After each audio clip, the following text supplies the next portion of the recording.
सिंधी हुई 1915 में साईं जीएम से के विहारियो वियो हाशिम मोहम्मद मेमन वटि जे वटि साईं जीएम से उनखां अरबी ऐं फारसी सिखी आहे। उनखां अलावा साईं जीएम से 1918 में साईं जीएम से आमिर अली हालाई वटां जेको आहे साईं जीएम से उतां अंग्रेजी सिखी आहे। उनखां अलावा साईं जीएम से 14 साल की उम्र में अंजमल मुस्लिमी जेके शादी जूं रस्मूं जेके कुझु रस्मूं थींदियूं हुयूं उन्हीं के कुझु रस्मुनि खे हटाइण जे लाइ साईं जीएम से 14 साल की उम्र में एक अंजमल मुस्लिमी तंज़ीम जेका ठाही आहे उन भरपूर साईं जीएम से किरदारु अदा कयो आहे। उनखां बाद 16 साल की उम्र में 6, 7, 8 फरवरी में साईं जीएम सैयद खिलाफत कॉन्फ्रेंस में शिरकत कई आहे लाड़काने में। उनखां अलावा 1924 में साईं जीएम से सैयदन के बाबत जेका फेडरेशन साईं जीएम से तंज़ीम ठाही आहे सैयदन में जेके ॾंड वठंदा हुआ या फज़ूल जेके उन्हनि में रस्मूं थी वियूं हुयूं पीर परस्ती के नाले ते उनखे वटाइण जे लाइ साईं जीएम से 1924 में हिकु सादात वेलफेयर जेका एसोसिएशन साईं जीएम से ठाही। उनखां अलावा 1925 में साईं जीएम सैयद 1925 में साईं जीएम सैयद आबादकारनि जे लाइ हिकिड़ी एसोसिएशन ठाही। उनखां अलावा 1926 में साईं जीएम सैयद कराची जो मेंबर चूंडियो वियो ज़िले जो प्रेसिडेंट जो मेंबर चूंडियो वियो जंहिंमें साईं जीएम सैयद पंहिंजे सन में मुख़्तलिफ़ स्कूल खोलाया ऐं जेके मामूरनि जा स्कूल थींदा आहिनि उहे साईं जीएम सैयद स्कूल खोलाया। उनखां अलावा साईं जीएम सैयद जो हिन तालीमी सरगर्मी में तमामु घणो साईं जीएम सैयद जो एम जेको आहे किरदारु हुयो जंहिंमें हैदराबाद में सिंध तालीमी कॉन्फ्रेंस मुनक़िद कई वई हुई जंहिंमें बि साईं जीएम सैयद भरपूर पाण बि शिरकत कई हुई बल्कि पंहिंजे काफ़िले जे साथियुनि खे बि साईं जीएम सैयद भरपूर नमूने सां उन में शिरकत कराई हुई। उनखां अलावा 1930 में साईं जीएम सैयद हारियुनि जे हक़नि जे लाइ सिंध हारी कॉन्फ्रेंस कोठाई हुई जंहिंमें तक़रीबन सॼी सिंध जा उते हारियुनि तमामु घणे भरपूर नमूने सां शिरकत कई हुई। हारियुनि जे हक़नि बाबति आगाही जे लाइ जेको कमु शाह इनायत कयो उहो तसलसल खे बरक़रार रखंदे इहो कमु लतीफ़ कयो उन तसलसल खे बरक़रार रखंदे जीएम सैयद असांखे सिंध शनासी ॾिनी बल्कि जीएम सैयद जेको कमु हो जीएम सैयद जेको फ़िक्र हो उहो सिंधी क़ौम जी निजात जो फ़िक्र हुयो। ऐं साईं जीएम सैयद 1940 में जॾहिं साईं जीएम सैयद तालीम जो वज़ीर थियो आहे 1940 में साईं जीएम सैयद जॾहिं तालीम जो वज़ीर थियो आहे साईं जीएम सैयद ग़ुलाम मोहम्मद मीरा शाह जी सलाह कमेटी कायम कराई ऐं अलामा आया कादी के ॿारहं मुल्क मां हिते घुराया ऐं उनखे सिंध यूनिवर्सिटी जे कायम कराइण में साईं जीएम सैयद जो वॾो वॾो हथु आहे। साईं जीएम सैयद कायम कराई आहे। हाणे त लम से या जो शाखूं बल्कि सॼी सिंध में थी वयूं ऐं साईं जीएम सैयद कोटड़ी वारो कोटड़ी खां हैदराबाद मुसलसल जो रस्तो कपो साईं जीएम सैयद करवायो ऐं साईं जीएम सैयद जो इन तालीमी ऐं उनखां अलावा अदबी बोर्ड सिंधी अदबी बोर्ड बि जेको आहे उहो सिंधी अदबी सलाहकार बोर्ड सां गॾु मशहूरु हुयो। उहो 1954 में सिंधी अदबी बोर्ड जे नाले सां तरतीब थी वियो जेको अॼु बि हिते जेके अदबी बुक्स आहिनि उहे उनजे नाले सां यादि ईंदा इहो साईं जीएम सैयद जो अहम किरदारु। उनखां अलावा 1943 में जॾहिं ही चवंदा आहिनि करारदाद जेका पास थी हुई 1940 पाकिस्तान जे लाइ पर करारदाद पास थी पर करारदाद ते अमल करण वारो कोई न हो पाकिस्तान जो नालो खणण वारो कोई न हुयो। पंजाब में को पाकिस्तान जो तस्वर ई न हुयो पंजाब में पाकिस्तान ठाहिण जे लाइ असां जोड़जक कंदासीं पर साईं जीएम सैयद वाहिद माण्हू हुयो जंहिं 1943 में पाकिस्तान जो ठहराव पास मंज़ूर करायो पाकिस्तान जो ठहराव पास करायो वो साईं जीएम सैयद हुयो। साईं जीएम सैयद जो पर अफ़सोस सां दर्सी किताबनि जे अंदरि या किथे बि अदबी कॉन्फ्रेंस थी पर हुन में साईं जीएम सैयद जो नालो नथो खयो वञे पर उहो वाहिद जुरतमंद सियासतदान साईं जीएम सैयद हुयो जे 1943 में पाकिस्तान जो ठहराव पास करायो। उनखां अलावा साईं जीएम सैयद जो तमामु वॾो अदब जे हवाले सां साईं जीएम सैयद जो तमामु वॾो किरदारु रहियो आहे। साईं जीएम सैयद जॾहिं ही 1971 में 1970 में जॾहिं मुजीबुर रहमान ऐं शेख फ़िरोज़पाल जे गुटे वारो मामलो हले पियो तॾहिं को बि ओलह पाकिस्तान जो को बि अहिड़ो माण्हू न हो जेको शेख मुजीबुर रहमान जी हिमायत करे शेख मुजीबुर रहमान सभु नुक़्ता पेश कया हुया त बंगालनि खे त बंगाल जेको तज़ाद थियो हुयो बंगाल जो पाकिस्तान जो त बंगालनि चयो त जेके क़ौमी जेके मुल्कनि जूं सूबनि जूं जेके ॿोलियूं आहिनि उन्हनि खे क़ौमी ॿोलियूं सभिनी ॿोलियूं सूबाई हुकूमतनि खे ॿोलियुनि खे क़ौमी ॿोलियुनि जो दर्जो ॾिनो वञे। हुन जे लाइ वाहिद रहमान साईं जीएम सैयद हुयो जंहिं शेख मुजीबुर रहमान खे सिंध में घुरायो। शेख मुजीबुर रहमान नवाज़ शाह में आयो आहे ऐं वाहिद साईं जीम शहीद हुयो ओलह पाकिस्तान जे अॻवाननि मां जंहिं शेख मुजीबुर रहमान जी भरपूर हिमायत कई ऐं शेख मुजीबुर रहमान खे यकीन ॾियारियो ऐं शेख मुजीबुर रहमान साईं जीम शहीद लाइ चयो त साईं जीम शहीद मूंखे हौसत हिम्मत ऐं हौसलो ॾिनो आहे साईं जीम शहीद मुंहिंजो सियासी उस्ताद पिणु आहे शेख मुजीबुर रहमान 1900 उन खां बाद में 1973 में जॾहिं भुट्टे साहब ई आईन आंदो जॾहिं भुट्टे साहब जेको हिन आईन ते हले त भुट्टे साहब उन जे लाइ कंहिं में बि जुरत न हुई वाहिद सियासतदान साईं जीम शहीद हो 1973 जे आईन खे ठुकराए छॾे जंहिंजे लाइ तमामु घणी जेल बि साईं जीम शहीद कटिया इन सबब जे करे उन खां अलावा साईं जीम शहीद 1966 में बज़म सूफिया सिंध जे नाले सां तहरीक जोड़ जेकियूं तंज़ीमूं जेके बि आहिनि वॾे लाइ का बाडा तरीक़त खां वठी करे बज़म सूफिया सिंध जे नाले सां साईं सिंध क़ौमी इतिहाद साईं जीम शहीद जोड़ियो जंहिंमें सखल में साईं जीम शहीद खे झंडे साठ जे केस में गिरफ़्तार कयो हुयो ऐं तमामु घणा सिद्धा कया हुया ऐं साईं जीम शहीद सिंध आहे साईं जीम शहीद सचा असां चऊं था साईं जीम शहीद खां इनकार कयो त हुन सिंध खां इनकार कयो साईं जीम शहीद जी वॾे वॾियूं इहे तमामु घणियूं सियासी जेके साईं जीम शहीद जूं तमामु घणियूं ख़िदमतूं कयूं पंहिंजे सिंध जे लाइ ऐं सिंधी ॿोली जे लाइ हुन जेके पंहिंजा 65 खां वधीक किताब लिखिया आहिनि कितनि ते किताब खपजी विया एडिशनूं ख़तमु थी वियूं कितनि ते बंदिश लॻी वई त साईं जीम शहीद अदबी हवाले सां भी तमाम इंसानी तारीख़ जो सब का वॾो जेल साईं जीम शहीद काटियो आहे हिकिड़ो नेल्सन मंडेला 26 या 27 साल चवंदा आहिनि पर 33 साल 6 महीना रबड़े साईं जीम शहीद जेल काटियो आहे इंसानी तारीख़ जो सब का वॾो जेल 19वीं सदी जे तमामु क्लासिकल हवेलियुनि मां कढी करे न्याणियुनि खे पढ़ायो जी दशवार सैयद मां त चवंदो आहियां मजस में सिंध आहे साईं जीम शहीद जॾहिं असांखे लतीफ़ जहिड़े माण्हू खां असां बेख़बर हुयासीं असांखे लतीफ़ जी ख़बर न हुई तॾहिं साईं जीम शहीद असांखे लतीफ़ जे बारे में ॿुधायो जॾहिं असां तसवुर कंदासीं लतीफ़ मुर्शिद आहे लतीफ़ वटि वञी करे असां हुन खां पुटु वठंदासीं लतीफ़ साईं असांखे पुटु ॾे असांजी तो पुॼायूं लतीफ़ साईं उन दौर में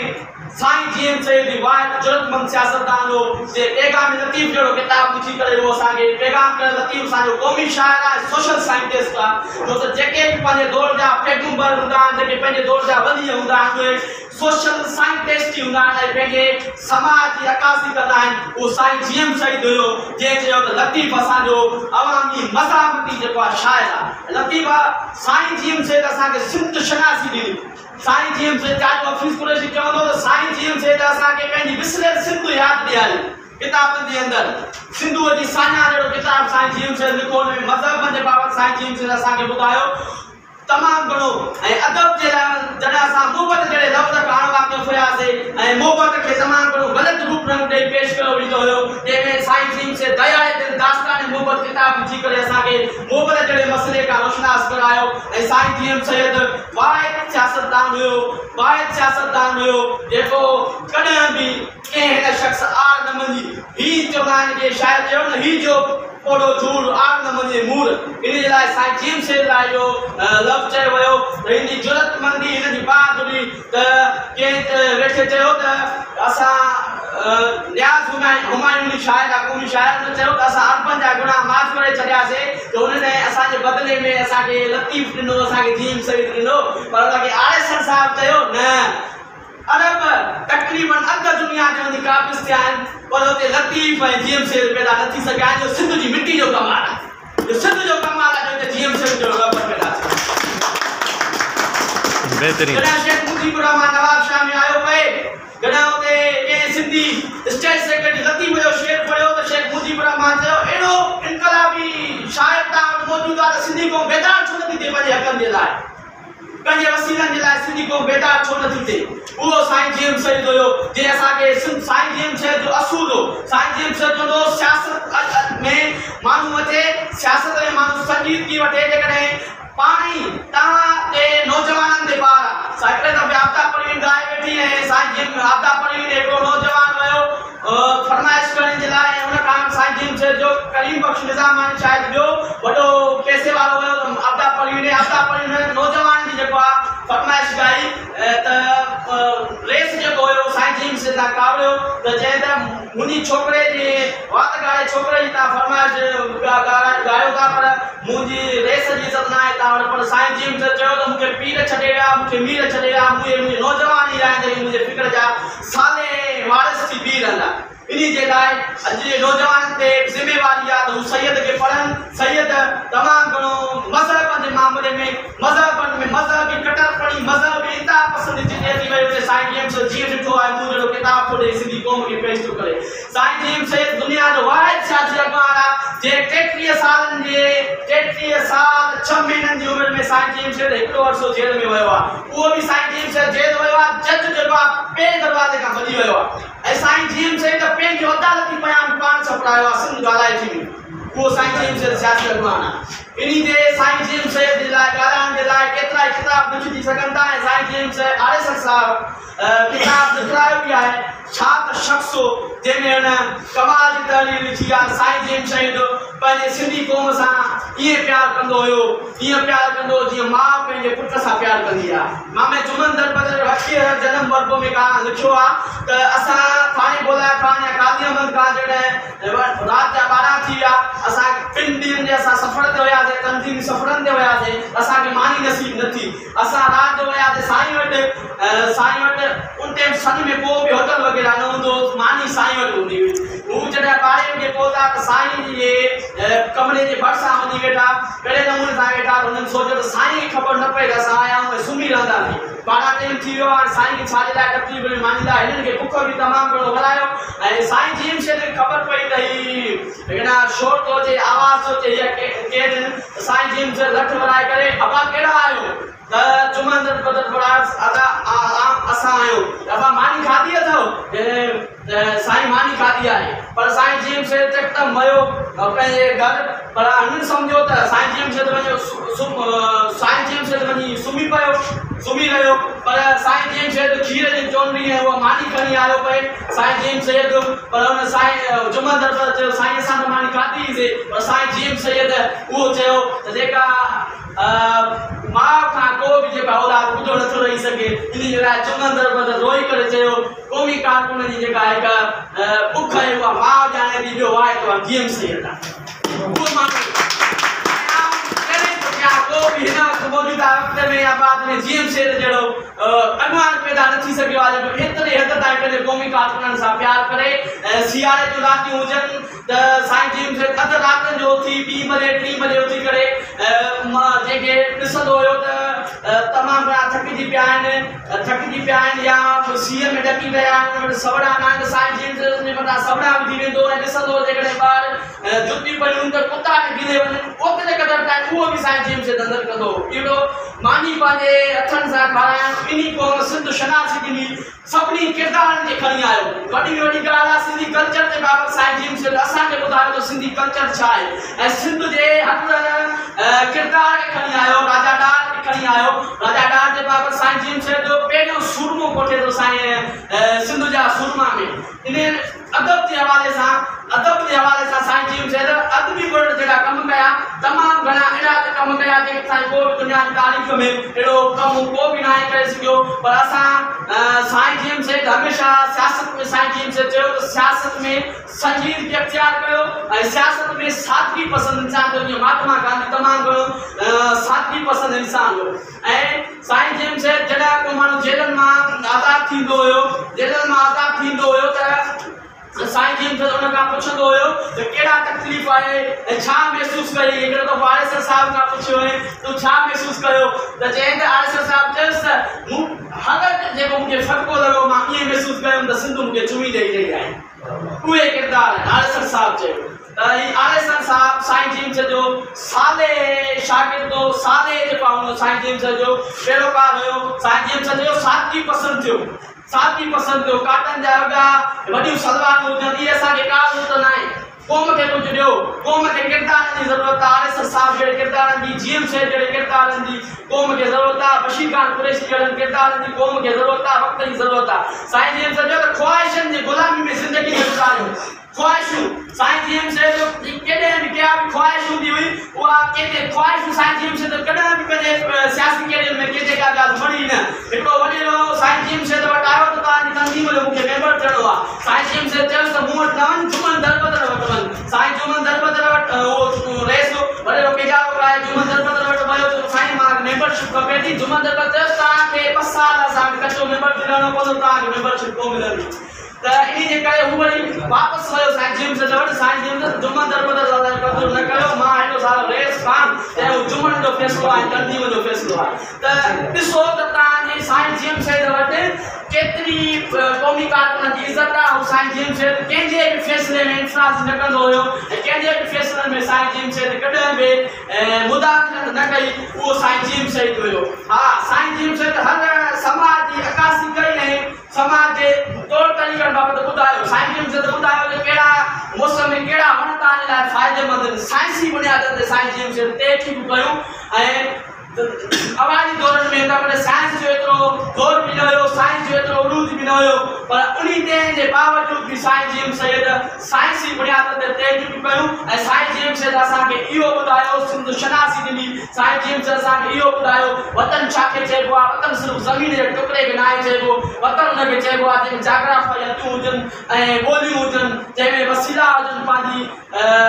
जाग्राफ़ी हथियूं हुजनि तंहिंखे वतन चइबो आहे ऐं फ़िक्र छाखे चइबो आहे साईं जीएम सैयद ॿुधायो त फ़िक्र हुनखे चइबो आहे तजुर्बा मुशाहिदा जेके सियासी लेवल असां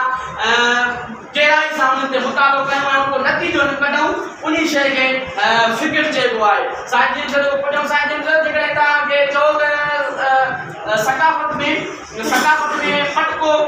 छा लाज़मी शइ करार ॾेई सघूं था साईं जीएम सैयद जो जेकॾहिं सिंध जे आज़ाद थी वञे तव्हां पटको लाज़मी करार ॾींदो साईं जीएम सैयद जो न जेकॾहिं को ग़रीब आहे मज़दूरी करे थो त उहो पटको त कोन थो वठी सघे या पटको पाए त उहो पटके जी या बेरुती थी वई इन जे लाइ या पटके खे सकाफ़ती माना लाज़मी तौर हूअं सकाफ़त आहे पर लाज़मी तौर इहो कोन थो कराए सघां त बाबा लाज़मी तौर पायो पर साईं जीएम सैयद मज़दूरनि जे लाइ बि हिकिड़ो एतिराम वारो रवैयो रखो साईं 1940 में साईं जीएम तालीम जो वज़ीर बि थियो आहे मज़दूरनि जे लाइ बि साईं जीएम सैयद वक़्त मुक़ररु कराया आहिनि दर्सी किताबनि में जेके ग़लति ॻाल्हियूं विधियूं आहिनि अलामा काज़ी जे उन में कमेटी जोड़े त वरी ॾिसो त कहिड़ियूं शयूं इन में ग़लति शयूं लिखियल आहिनि जीअं हाणे दर्सी किताबनि में इहो लिखियल आहे त हिंदू मुस्लमान जा कट्टर दुश्मन आहिनि अहिड़ा मिसाल अॼु बि दर्सी किताबनि में मौजूदु आहिनि त साईं जीएम सैयद असांखे उन्हनि किरदारनि खे रोशनास करायो उन पंहिंजे साईं जीएम असांखे वतन बाबति सम्झायो पंहिंजे जाग्राफ़ी हदनि जे बारे में सम्झायो ऐं साईं जीएम सैयद चयो त सियासत जो लाड़ो सियासी जिदोजहद सां माण्हुनि जो इक़्तिसादी शऊर ज़ाहिर थींदो आहे ऐं जीएम सैयद सचा जीएम सैयद तारीख़ आहे ऐं जीएम सैयद जो अदबी कमु जीएम सैयद जो जाखोड़ ऐं तव्हां जीएम सैयद खे पढ़ण सां ई तव्हांखे ख़बर पइजी वेंदी जीएम सैयद छा हो ऐं जीएम सैयद तमामु टाइम बि तमामु घणो कोट थी वियो आहे तमामु घणो असां चयोसीं त जीएम सैयद जे फ़िक्र बाबति ऐं तमामु घणा तव्हांखे बुधबजा कराईंदासीं त साईं जीएम सैयद जो मज़हबी रवादार ऐं माण्हू हुयो हुन वटि प्यारु हुयो हुन वटि अमुन हुयो हुन वटि प्रचार हुन वटि अदम तशद्दुद वारो पॉलिसी हुई ऐं साईं जीएम सैयद जो उन पखियुनि जे लाइ बि रवैयो अहिड़ो हुयो ऐं उन्हनि पखियुनि जे लाइ बि रवैयो ॿियो हुयो जानवरनि जे लाइ बि रवैयो हुननि जो साईं जीएम सैयद जो तमामु रवादार रहियो ऐं इन जे लाइ सभिनी दोस्तनि जी महिरबानी इन शेर सां हाय मुंहिंजे तक इल्ज़ाम जबी शाद ज़िंदा हुजी शाद सद में वसी महिरबानी।